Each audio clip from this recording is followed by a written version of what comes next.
Amables televidentes, sean todos bienvenidos a Propuesta Semanal, domingo 11 de junio del año 2017. En la propuesta de esta semana, el tema único, el tema que ocupó toda la semana, el tema de Odebrecht. Como invitada tenemos a la participación de la licenciada Carolina Santana, una joven y brillante abogada, experta en políticas públicas. No se pierdan esa entrevista, no se la pierdan. En lo inmediato, los titulares de las principales informaciones, que básicamente todas están concentradas en el tema de Odebrecht, a cargo de Ramón Núñez Fernández. El juez Francisco Ortega Polanco dictó coerción a 8 imputados por el caso Odebrecht, prisión domiciliaria a 2 y fianza a 3 legisladores. El procurador general Jean Alain Rodríguez calificó como de triunfo contra la corrupción las medidas de coerción del juez Ortega Polanco. El Partido Revolucionario Moderno expresó su rechazo a la medida de coerción al presidente Andrés J. García y convocó a la dirigencia nacional. El movimiento Marcha Verde advirtió que faltan imputados en el caso de Odebrecht y el Ministerio Público está obligado a investigar las sobrevaluaciones y los aportes de las campañas. La socióloga y politóloga Rosario Espinal reconoció que hay un juicio mediático paralelo en el caso de Odebrecht y que no se cerrará mientras no se concluya en Brasil. A juicio del abogado y politólogo Freddy Ángel Castro, el hecho de que el Ministerio Público haya solicitado declarar el caso complejo se debe a que no tienen todas las pruebas. El abogado y presidente de la Fundación Justicia y Transparencia, Trajano Vidal Potentini, reconoció que las presiones internacionales han pesado en República Dominicana en el proceso de Odebrecht y considera, aunque haya errores en los expedientes, el Ministerio Público tiene tiempo para corregirlos. El ex subsecretario adjunto para el hemisferio de los Estados Unidos, Roger Noriega, en un artículo en el Miami Herald, dijo que en República Dominicana el Ministerio Público ha sido selectivo para acusar enemigos internos y externos y pide a Brasil publique los interrogatorios. Los invito a que continúen con Propuesta Semanal, que nosotros continuaremos con ustedes. Propuesta semanal, propuesta semanal,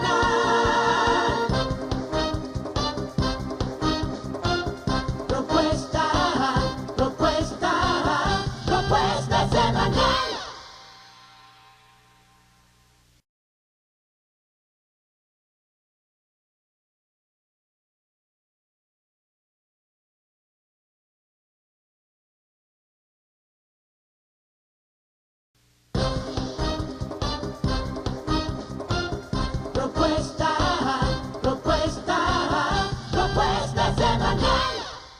El lunes amaneció temprano con el tema de Odebrecht, con el apresamiento de varios imputados que ya, por obra y gracia de alguien, se conocía en parte quiénes eran, porque hay comunicadores privilegiados que tienen fuentes privilegiadas que le habían adelantado quiénes serían los apresados. Va desde un ministro de Interior y Policía, que por cierto fue sustituido ya el viernes por el arquitecto Nelson Toca, el ingeniero Temístocles Montade, los fundadores del PLD, precandidato presidencial de esa organización. Fue durante 12 años ministro de Economía, en este cuatrenio ministro de Industria y Comercio, y en el primer gobierno de Leonel Fernández fue administrador de la Corporación Dominicana Eléctricas Estatales. Como figura importante está también Andrés García, el presidente del Partido Revolucionario Moderno, Andrés Bautista García. Está también Víctor Díaz, exministro de Obras Públicas. Está el abogado Conrado Pitaluga, Roberto Rodríguez, exdirector de INAPA, César Sánchez, exdirector de la Corporación Dominicana de Empresas Eléctricas Estatales, el ingeniero de Olio. Está fuera, pero está imputado el ingeniero Bernardo Castellanos. Y si no se me olvida alguno, están los legisladores Tommy Galán, Julio César Valentín, senadores, y Alfredo Pacheco, diputado.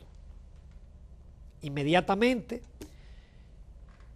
ya había sido designado un juez especial de instrucción de la Suprema Corte de Justicia, el juez Ortega Polanco, un juez con mucho prestigio,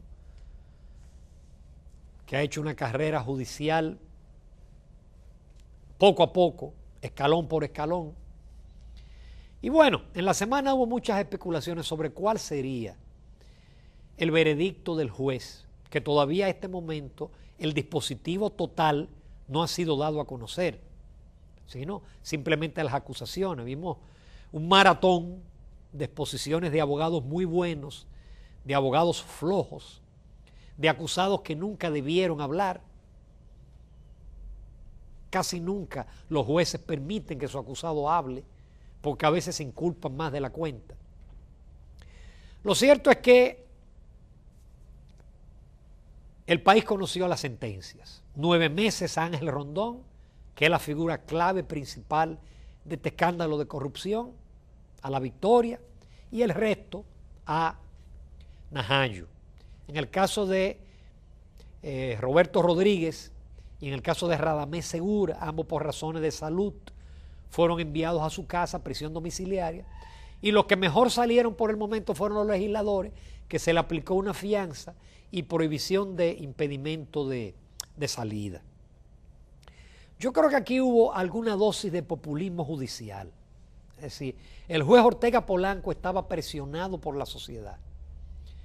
Porque normalmente en casos como ese, por el tema del arraigo y de la familia y de los activos, se podía eventualmente obviar la prisión, porque no se van a fugar.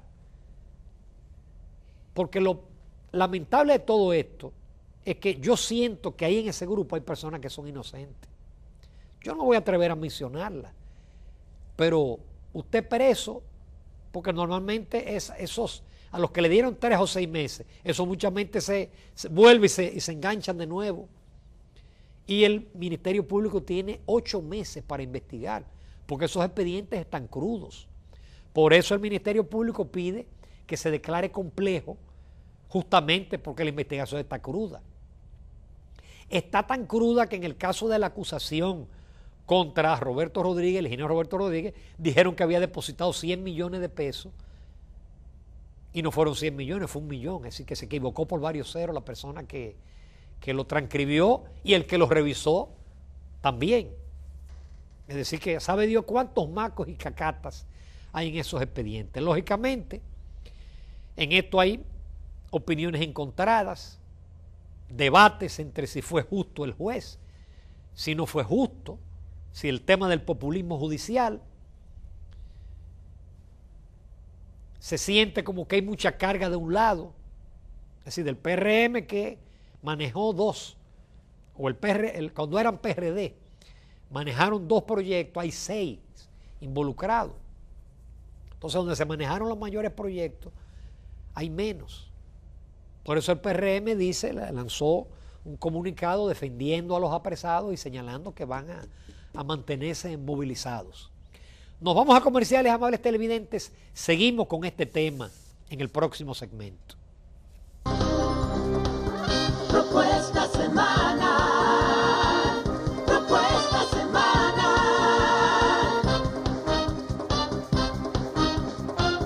Propuesta semanal. Propuesta semanal.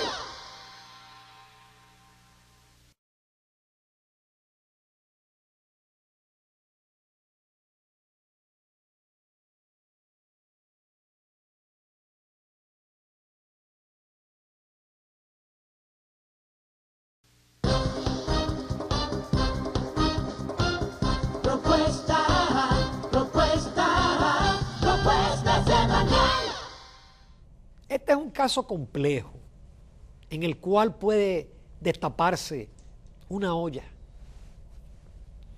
con muchísimas cosas. Porque, por ejemplo, en la semana,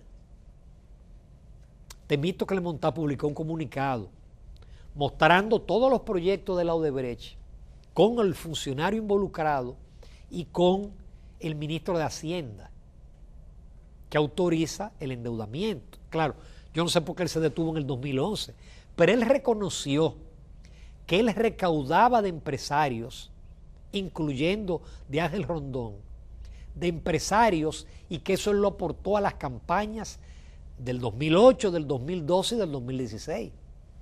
Ya ahí comenzó a hablar. Y yo me temo que algunos de los imputados eventualmente harán acuerdos para hablar. Lo cierto es que este es un caso que tiene no solamente repercusiones internacionales, sino presiones internacionales.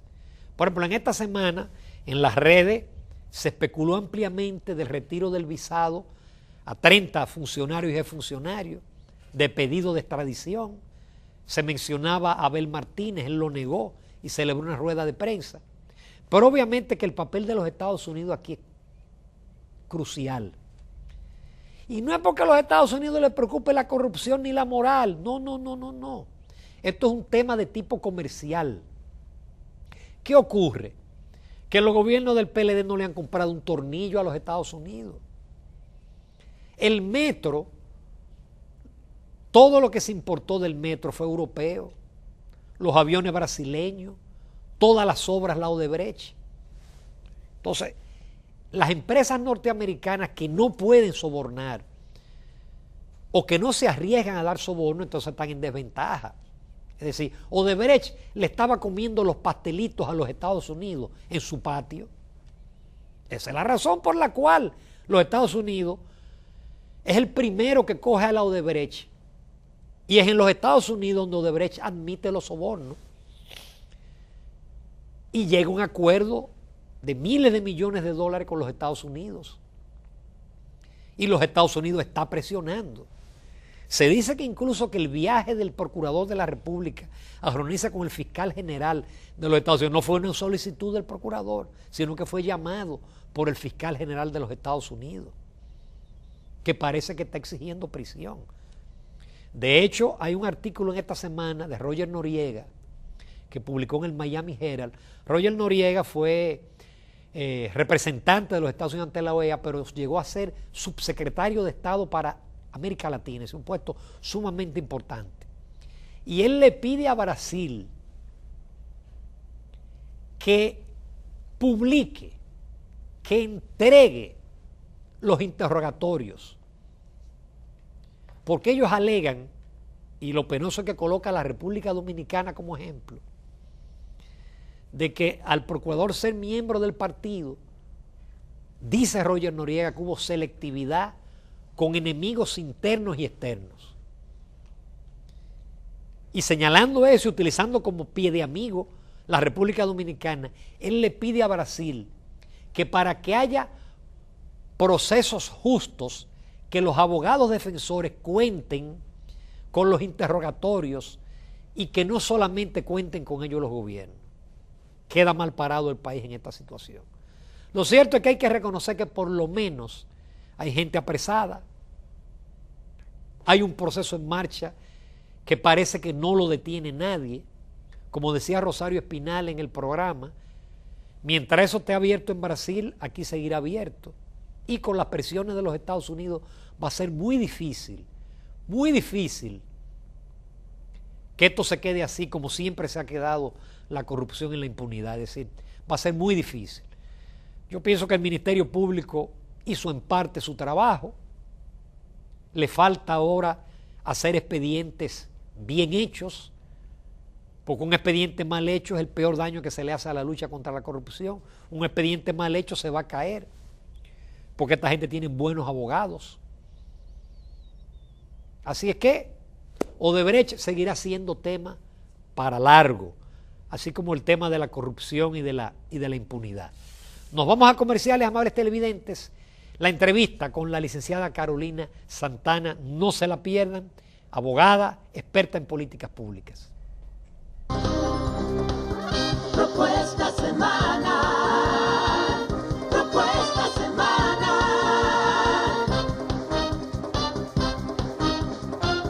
propuesta semanal. Propuesta semanal.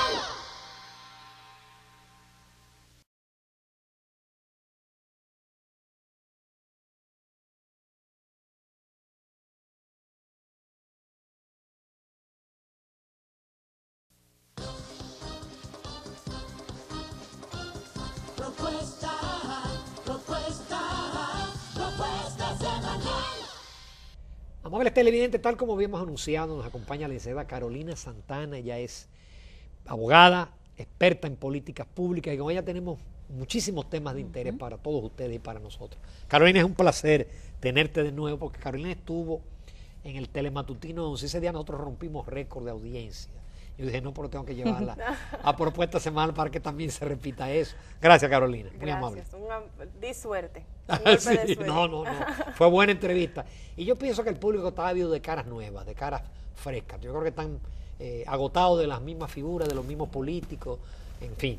Carolina, hay un tema obligado que es el tema Odebrecht. Sí. Es decir, han pasado demasiadas cosas esta semana. Sí. Que si se fue selectivo, que no fue selectivo, que no están todos los que son, ni son todos los que están.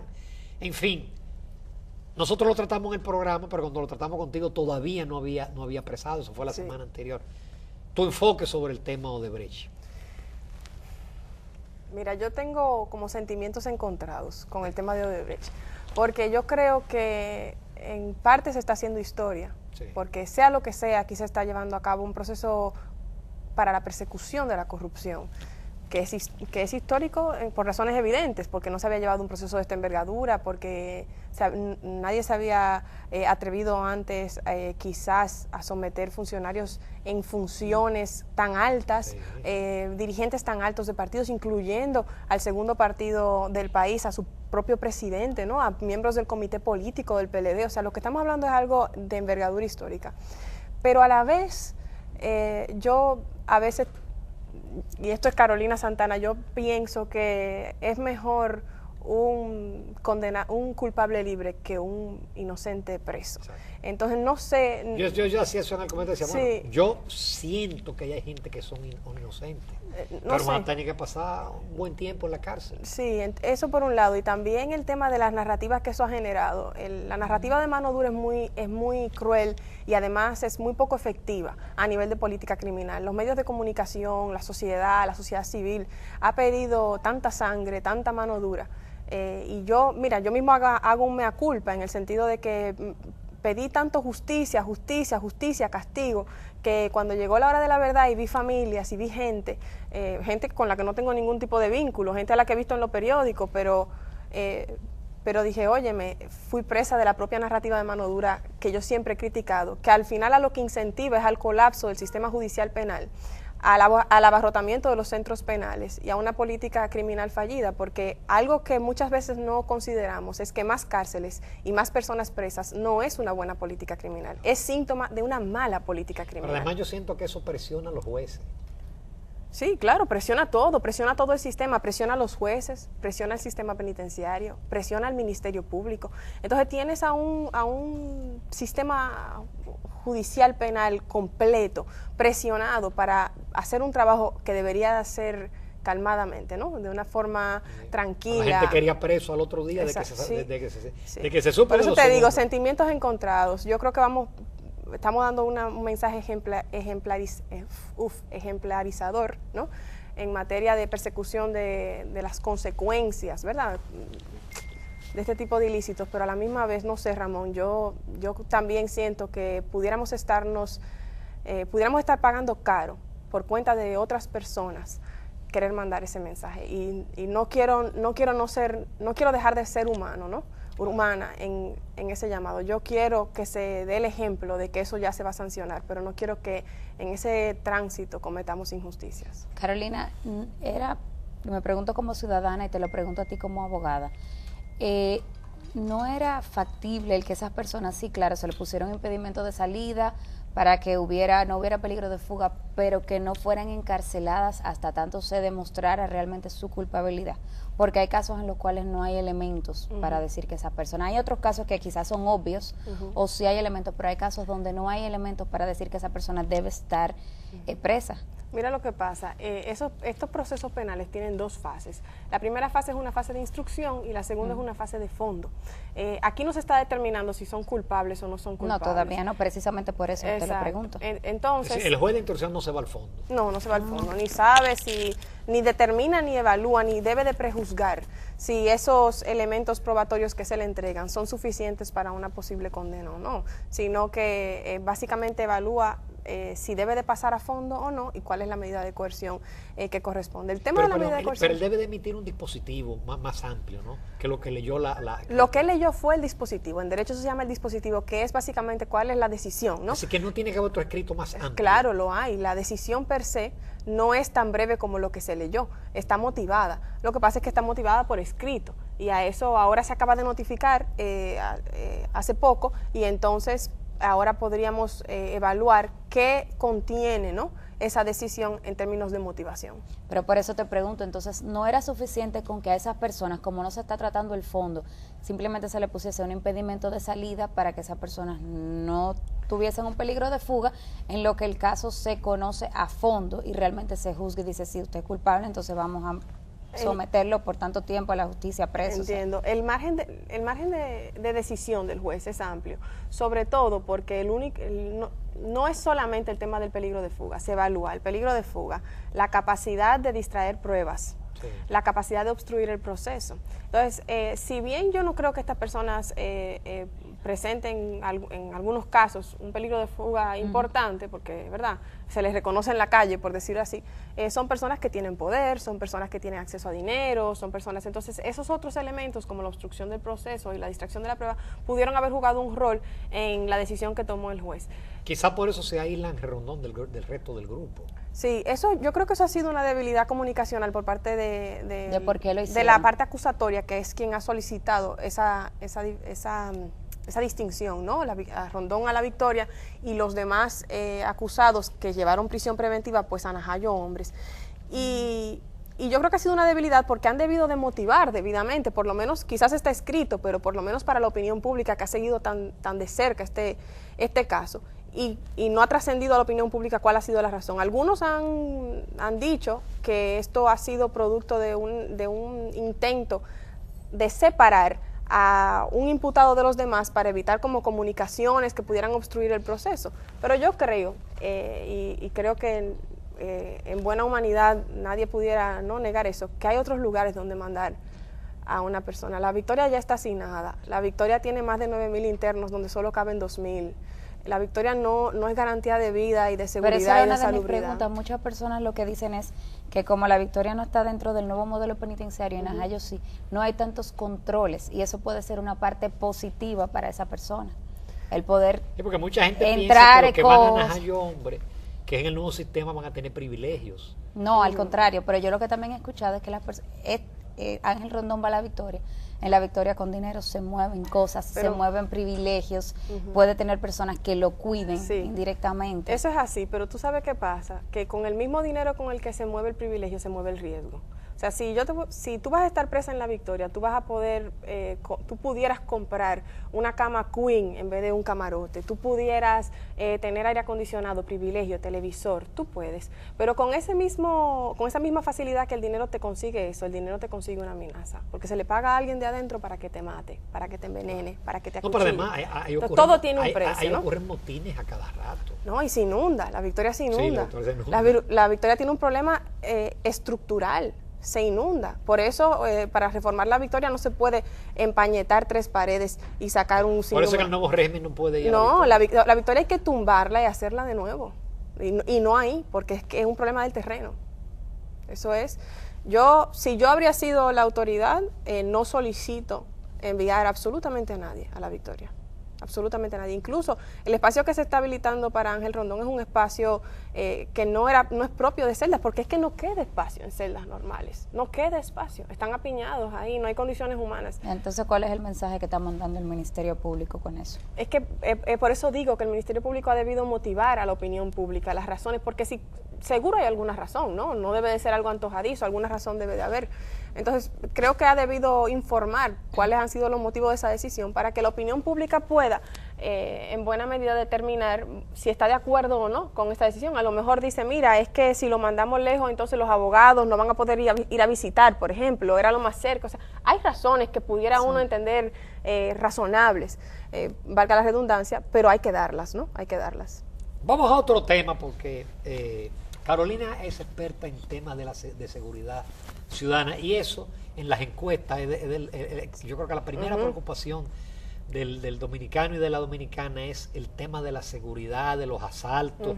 Hay una percepción de que ha aumentado la criminalidad o los asaltos. Yo sé que tú manejas cifras. ¿Y cuáles son tus ideas en torno a ese tema que parecería que no tiene solución? Porque hay gente que dice, no, es un problema económico. Bueno, si es un problema económico no lo vamos a resolver nunca. No. Mira lo que pasa. Aquí queremos combatir la criminalidad sin prevenirla. Y eso no va a funcionar nunca. Hay que saber, yo siempre pongo el ejemplo del dengue, por ejemplo. De nada sirve que tú fumigues todos los días si tú tienes agua posada. Tienes que resolver la causa del dengue para que no tengas que fumigar todos los días. Entonces aquí fumigamos en materia de criminalidad, pero no resolvemos el agua posada. ¿Cuál es el agua posada? La desigualdad. Latinoamérica es la región más desigual del mundo y República Dominicana es el país más desigual de la región más desigual del mundo. Eso no quiere decir que República Dominicana es el país más desigual del mundo. Hay países en África y en otros lugares donde hay más desigualdad, un índice de Gini mayor, que es como se mide la desigualdad. Pero la República Dominicana es el país más desigual de la región más desigual del mundo. Es terrible la desigualdad. Y la desigualdad, la marginalidad, la pobreza y la falta de oportunidades son 4 de los principales factores causales de la criminalidad. Que delinquen. Hay ricos que delinquen, pero pero son la minoría. Basta darse cuenta que el 45%, entre el 45 y el 60% de las personas que se encuentran cumpliendo condena, ¿no? o en prisión en la República Dominicana, no saben leer y escribir cuando llegan a la cárcel. ¿Qué te dice eso? Eso te dice que son gente que no tuvo acceso a la oportunidad de aprender. Una persona que no puede leer y escribir en una edad adulta tiene menos vías legítimas para ganarse dignamente la vida. Su probabilidad de incurrir en el delito... eso va a tomar generaciones, Carolina. Entonces ahí está el problema, que cuando prima la agenda electoral, que es más inmediatista que la agenda social, o sea, cuando el plan de gobierno es a 8 años o a 4 años, porque hay que hacer elecciones, no se invierte en políticas públicas a 12 años, que es como se diseña, por ejemplo, la mayoría de la política educativa escolar. No sé si me doy a entender. Sí. Entonces, claro, estos son los resultados. Estos son los resultados de siempre programar a 4 años y de que cuando llegue el de 4 años, de barato lo que hizo el de los 4 años anterior. Y vuelve a empezar y nunca se termina. Vuelve a empezar y nunca se termina. Entonces, claro, esto es lo que estamos pagando. Yo decía en un programa hace un tiempo, con este escándalo que estalló sobre una supuesta relación de una menor de edad con un alcalde, que las niñas dominicanas están expuestas a que, porque aquí pasa, en las zonas marginadas las familias las venden, los funcionarios tienen relaciones con muchachas menores de edad, los curas abusan, hay casos de escandalosos, las niñas no todas tienen acceso a escuela, tenemos estas, y luego queremos que mañana esas sean niñas de bien, que vayan a misa y que colaboren con la sociedad. No, son embarazadas adolescentes. Entonces tenemos esa joven en riesgo, luego cuando sea una embarazada, ¿no? Y ese niño que se va a formar en una familia que no le puede proveer. A veces la abuela es la que lo cría. Exactamente. Porque la mamá tiene que salir a trabajar. Exactamente. Otro tema que a mí siempre me ha preocupado, que es el tema de los trabajadores domésticos, más frecuentemente las trabajadoras domésticas. Las trabajadoras domésticas conforman el 5% de la fuerza productiva nacional. Oye, alto. Alto. Pero ¿qué pasa? Cuando tú tienes una trabajadora doméstica que gana 10,000 pesos al mes, esa mujer contrata a una prima, una hermana, una mamá, una abuela, una vecina para que le cuide a los muchachos. Esos 10,000 pesos realmente son 2 salarios, porque es el salario de ella y lo que ella le da a esa persona para que le cuide a los niños. Entonces estamos hablando de 2 personas que ganan muy por debajo dividiendo el salario, ¿no? De lo que sería el salario mínimo de cada una, en situaciones precarias para mantener a una familia numerosa. Es una falta de oportunidades evidente, una desigualdad rampante, y eso siempre va a generar criminalidad. ¿Cómo se reduce la criminalidad? No es solo patrullando, no es solo represión, no es más cárcel, no es cambiar el Código Penal para que donde decía 30 ahora diga 40. Eso no funciona. Es previniendo las causas, evitando que se cause esa conducta. Vamos a una breve pausa, Carolina. Esta conversación está muy interesante y yo quiero seguir con ese tema. Volvemos en unos minutos. Quédense con nosotros. Propuesta semanal. Propuesta semanal.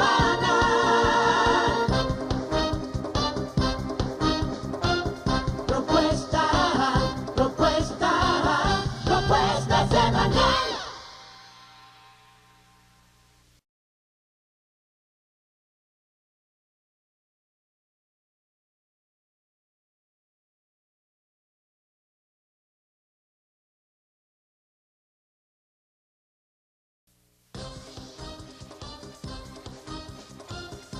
Propuesta semanal. Continuamos conversando con la licenciada Carolina Santana, abogada y experta en política pública. Carolina, en el segmento anterior hablábamos sobre que el problema hay que trabajarlo desde la raíz. Entonces debe haber educación para prevenir, primero, que estas mujeres tengan más cantidad de hijos de lo que pueden tener, para que pueda haber mejores oportunidades. ¿Cómo tú diseñas una política que rompa con este esquema que tenemos nosotros ahora? Yo puse ese ejemplo de las mujeres, pero la verdad es que las mujeres son una minoría como actoras infractoras y como población penitenciaria. Basta ir a las cárceles dominicanas, y quiero hacer esa aclaración primero. Hay cerca de 30.000 internos en la República Dominicana y unas 750 son mujeres, o sea, es menos de un 3%. La mujer no es el actor infractor. Pero lo que te quiero decir es, no se le puede pedir peras al olmo, ¿no? No podemos pretender una conducta adecuada de cualquier ser humano que no tiene una vía legítima para conseguir su medio de subsistencia. ¿Qué hay que hacer en materia de política criminal para prevenir, más que sancionar? Porque mi opinión técnica, y creo que la opinión técnica, estoy segura de la opinión técnica de la mayoría de la comunidad de la criminología, sobre todo aquí en América Latina, es que nos hemos enfocado mucho en la represión y nos hemos olvidado que la persona en conflicto con la ley penal no es más que la consecuencia de una política pública fallida. Es decir, en el fondo, el verdadero culpable de la criminalidad no es el criminal, es el Estado que no le suplió a esa persona todo lo que debía suplir, ese mínimo de dignidad para evitar que esa persona incurriera en su camino. La gente no delinque porque delinque, la gente no delinque porque es mala. Hay un sistema que incentiva. Hay psicópatas. Claro, esta cifra a mí me encanta. Mira, se estima que el 3%, 3 a 4% de los delitos que se cometen en el mundo son por patologías que no son tratables, por decirlo, o que son muy difícilmente tratables, ¿no? En la República Dominicana, en el nuevo modelo, la proporción de personas que tienen ese tipo de patologías está entre el 1 y el 2.5%. ¿Tú sabes cuántas personas no logramos o no se logra rehabilitar en el nuevo modelo? 2.7. Entonces, te quiere decir... Entonces es efectivo. Que es muy efectivo, que se puede. ¿Y qué hace el nuevo modelo? ¿Tú crees que el nuevo modelo hace milagros? No. El nuevo modelo no tiene un agua bendita que le va a resolver el problema. No. El nuevo modelo te alfabetiza en los primeros 6 meses. Hay un trato humano. Hay un trato humano. Te enseña a leer y escribir, te deja continuar en la escuela, te conecta con tu familia. Lo mismo que debió haberte pasado de la mano del Estado en libertad. Y cuando te lo dan, aún ya tú metido en lo hondo de la criminalidad, tú logras salir. Entonces imagínate si podíamos hacerlo antes de que esa persona llegara a lo hondo de la criminalidad. Entonces eso es lo mismo que hay que hacer, respondiendo a tu pregunta. Hay que garantizar oportunidades de educación de calidad. Educación, trabajo, salud, vivienda y en general dignidad. Educación, salud, trabajo y vivienda. Y si tú no crees en las políticas represivas, vamos a tirar mucho policía para la calle, no, militares. es que los números me dicen que no. Los números, primero, el patrullaje es bueno, funciona. La gente cree que no funciona, funciona. Pero es insostenible. Porque de nada sirve, de nuevo te digo, si tú tienes el agua posada del dengue, de nada sirve que tú fumigues. Vas a fumigar ahora, en 2 horas vas a volver a fumigar y siempre vas a tener dengue. Además, no siempre es recurso y combustible. Eso es otra cosa. El patrullaje es carísimo. Si la gente se imaginara lo caro que es el patrullaje, no propugna por más patrullaje. El patrullaje es carísimo. Mira, imagínate, personal 24 horas, comida, viáticos, baños móviles, porque la gente no se imagina que eso, vehículos, combustible. El patrullaje es muy caro. Armas de fuego, chaleco antibalas. El patrullaje es muy caro. Es muy, muy caro. Y además es insostenible. Es insostenible. Tú no puedes patrullar, tú no puedes seguirle el paso a la criminalidad patrullando.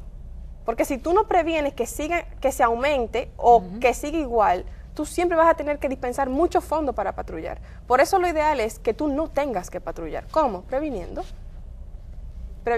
Hay 3 formas de prevenir. La prevención primaria es la prevención general, educación, salud, trabajo. No poner a las personas en el camino de que la desigualdad y la marginalidad generan del delito, ¿no? Y luego la prevención secundaria, que es para aquellas poblaciones en riesgos, esas jóvenes de las que te hablé antes, aquellas personas que vienen de familias disfuncionales, la atención a los jóvenes, a la persona de edad joven que se apandillan, barrios marginados, o sea, focos de riesgo, ¿no? Y luego la prevención terciaria, aquel que no pudimos salvar bajo prevención primaria y secundaria, que ya incurrió en el delito, que se encuentra, por ejemplo, recluido y que ahora hay que atender. Es, para mí, el sistema penitenciario, que es la prevención terciaria, la prevención de la reincidencia, es el freno de emergencia de la política criminal. Lo que ya tú no hiciste ahí, porque déjame decirte, cada vez que alguien cae preso, el Estado falló. El Estado falló previniendo que esa persona no delinquiera. Ya fallaste la primera vez en la prevención primaria, fallaste la segunda vez cuando esa persona empezó a arriesgarse. Y si en la tercera, que es cuando esa persona está recluida ya bajo tu completo mando, ¿no? Tú no resuelves el tema de la conducta de esa persona y la amenaza que representa, volviste a fallar. Por ejemplo, esos presos de la Victoria. No, al Estado Dominicano debería darle vergüenza la Victoria. Aparte de lo caro que cuesta para el Estado. Y lo caro y lo que no se puede cuantificar. Porque ¿cómo tú cuantificas un sicariato que deja 3 muertos y que se organizó desde la Victoria? ¿Cómo tú cuantificas esos montos, esos 3 muertos? O sea, podemos hablar de cuánto cuesta económicamente, pero cuánto cuesta socialmente, cuánto cuesta humanamente el sistema tradicional penitenciario. Cuesta demasiado, le sale demasiado caro al país. No tenemos con qué pagar ese sistema. Hay otro tema que yo quiero tratar con Carolina, como joven al fin, el tema de las redes sociales, ese maravilloso recurso. Señor, usted envía todo por correo electrónico, se comunica por Twitter, por WhatsApp. Pero hemos visto también, especialmente en este proceso de la Odebrecht y en campañas políticas, cómo las redes son un elemento de desinformación en vez de información, o de distorsión, de calumnia. Entonces, lo que parecía, pienso yo, como una gran panacea, un gran avance tecnológico, estamos viendo que no es tal. No sé si yo estoy equivocado, porque como yo soy análogo, yo no soy digital. Yo tengo esa misma impresión. Mire, mi generación le puso mucha esperanza al Internet, porque el Internet representaba y representa el foro en el que mi generación se iba a poder expresar sin necesitar el privilegio de una cámara y un micrófono en un medio de comunicación. O sea, ahora cualquier persona pone una idea clara en las redes sociales y la hace viral, ¿no? Iba a democratizar el acceso a la opinión pública y al impacto en la opinión pública, pero también ha democratizado la mentira. Sí. ¿No? Y eso, y ahora ya ese foro de debate público que tanto nos ilusionó, ahora puede ser un foro de mentira, ¿verdad?, generalizada. A mí me preocupa mucho el tema del sicariato moral en las redes. Podemos hablar de la compra de seguidores mediante persona management softwares, podemos hablar de la viralización de informaciones pagas sin decir... Es que hay gente que te dice, no, yo tengo 500,000 de seguidores. Y la mayoría son comprados, ¿no? O por ejemplo la compra de contenido y la compra de silencios en redes. Es la digitalización de la payola, dicho ¿verdad? Claramente, la digitalización de la payola. Pero sobre todo ahora, porque usted menciona el caso de Odebrecht, el tema del sicariato moral, es decir, no esperamos pruebas, no esperamos nada. Con el más mínimo rumor se destruye a cualquier persona. Yo quiero poner un ejemplo y me hago completamente responsable de esta opinión muy personal de Carolina Santana. Eso que circuló por las redes de Miriam Germán, por ejemplo. Miriam Germán no se merece que alguien en este país se atreva a cuestionar la moralidad de Miriam Germán. Miriam Germán se la jugó por muchos años en este país cuando ser juez serio era un riesgo. No se merece. El juez pro. Sí, no se lo merece. No se lo merece además, don Ramón y Ana, porque el vínculo del que se le acusaba es un vínculo que ella probó no tenía efecto en sus sentencias, cuando fue el voto disidente en una sentencia que ordenaba que a esa persona se le investigara o se le condenara. Entonces, creo que también el caso de Bautista. El caso de Bautista ya fue el voto disidente. Entonces, yo creo que así no. Lamentablemente eso no hay manera de controlarlo. No hay manera de controlarlo, pero hay estrategia. Voy a dar 2 tips rápido. 1, cuando usted tiene una persona que usted ve que tiene seguidores comprados, eso es fácil, más o menos fácil de detectar. Usted se fija el tipo de cuenta que tiene, son cuentas que usualmente si usted entra son como vacuas, ¿no? Haga lo siguiente, no le dé promoción a esa cuenta. Responda sin colocar el usuario de esa cuenta. No lo ayude. A la gente así no se le puede ayudar. Es lo primero. Usted puede decir, por ejemplo, se acusó a otro magistrado también de toda la seriedad del mundo, ¿sí? Por haber, con el caso aquel de una jueza que dijo de todo. Y en ese momento mi opinión era que esa persona merecía que alguien saliera a defenderle, porque esa persona no lo podía hacer porque era juez, porque eso pasa también, tan inhabilitado de hablar, ¿no? Sí. Entonces, hablan por sentencia. Óyeme, entonces yo en esa ocasión dije, fulano de tal es un juez ejemplar. Yo salí y dije, lo que dijo fulano es mentira, eso es otra cosa.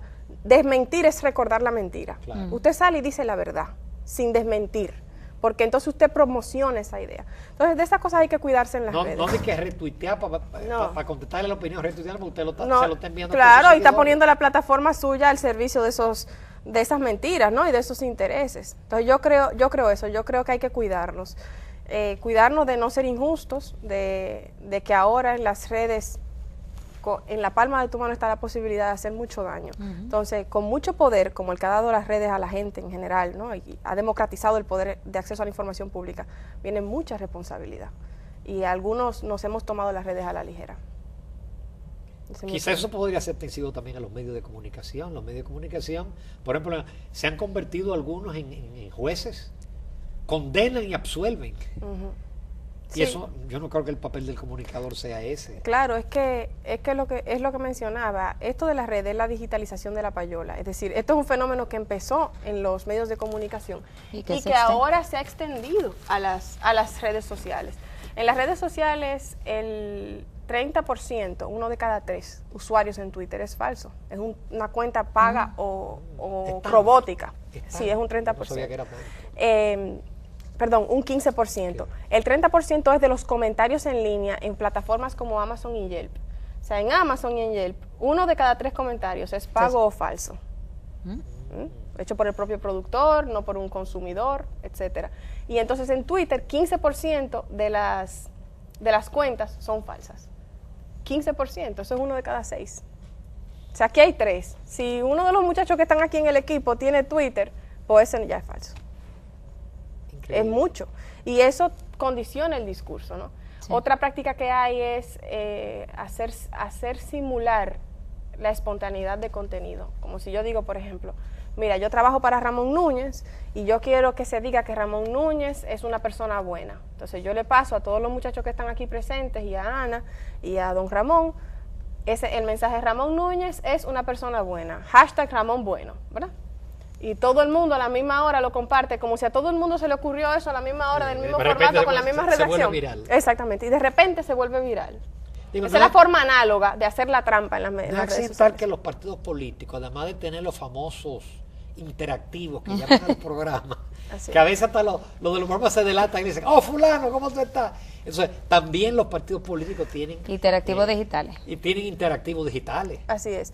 En términos técnicos, por decirlo de alguna manera, es lo que se llama el planting. Eso es sembrar ciertas preguntas y ciertas personas. Y la política dominicana lo hace, y lo hace no solo en las redes, lo hace en los programas radiales, lo hace en los programas de opinión. Y algo importante sobre lo que hay que concienciar es que no solo se compra el discurso, sino que se compra el silencio. O sea, hay gente que opina de una manera, y de repente, sobre cierta cosa que pasa, no opina. No opina. Pasa mucho en los muchos programas de radio aquí. No opina. Sí. Entonces, eso también se compra, que sepamos que hay un mercado de tendencias, de redes, que hay un mercado de usuarios falsos, que hay un mercado de mentiras, que hay un mercado de sicariato moral y político, y que hay un mercado de silencios y de opiniones, y que las redes no están exentas de eso, sino todo lo contrario, que siendo 1 de cada 6 usuarios, por ejemplo en Twitter, falsos o comprados, cuando digo falsos me refiero a bots, robots o reales, manejados por personas reales, pero que son usuarios de paga, ¿no? Entonces, lo que rueda en las redes sociales no siempre es genuino y hay que estar Siempre consciente de genuino. eso. Qué pena que se nos acabó el tiempo. Interesante la conversación de Carolina. Carolina Santana. Yo siempre tengo que referirme que de tal palo, tal astilla, que la gente no se equivoca. Carolina es hija de mi amigo y hermano Roberto Santana, de Yumaila, que es una abogada también brillante. Entonces, tu padre está muy orgulloso de ti. Amén. Gracias. Gracias, Carolina. A usted, don Ramón y Ana. Nos vamos a comerciales, amables televidentes. Seguimos en Propuesta Semanal. Propuesta semanal. Propuesta semanal.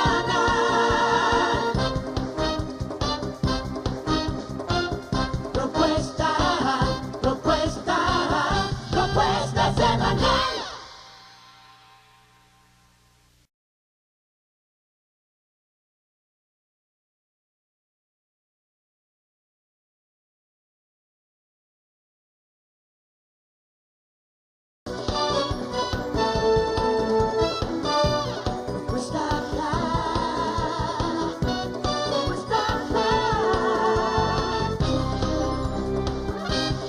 Propuesta semanal.